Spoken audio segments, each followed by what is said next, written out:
வீட்டில் வேல் வைத்து வழிபடுபவர்கள் இந்த விஷயங்களை செய்ய மறக்காதீங்க. தங்கம், வெள்ளி, செம்பு இந்த 3 உலோகங்களில் உள்ள வேலினை தான் வீட்டில் வைத்து வழிபாடு செய்ய வேண்டும்.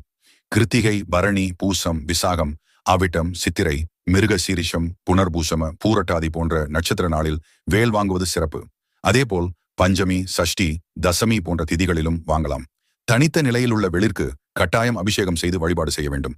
ஒற்றைப்படையில் பால், பன்னீர், தேன், பஞ்சாமிர்தம், சந்தனம் போன்றவற்றில் அபிஷேகம் செய்ய வேண்டும். வாரத்தில் ஒரு முறையாவது அபிஷேகம் செய்ய வேண்டும். முருகருக்கு உகந்த செவ்வாய்க்கிழமை அன்று வேல் வழிபாடு செய்வது மிகவும் சிறப்பு. அதேபோல் சஷ்டி, கிருத்திகை போன்ற நாட்களிலும் வேல் வழிபாடு செய்வது சிறப்பு. தினமும் வேல் வழிபாடு செய்ய முடிந்தவர்கள் தினமும் செய்யலாம். இது மிகவும் சிறப்பு. வேல் வழிபாடு செய்பவர்கள் வேலை தனியாக எடுத்து ஒரு தட்டில் வைத்து அபிஷேகம் செய்து நன்கு துடைத்து சந்தனம், குங்குமம் வைத்து முருகன் படத்திற்கு அருகில் வைத்து வேல்மாறல் பதிகம் படிக்க வேண்டும். வேல் வழிபாட்டின் மூலம் நினைத்த காரியங்கள்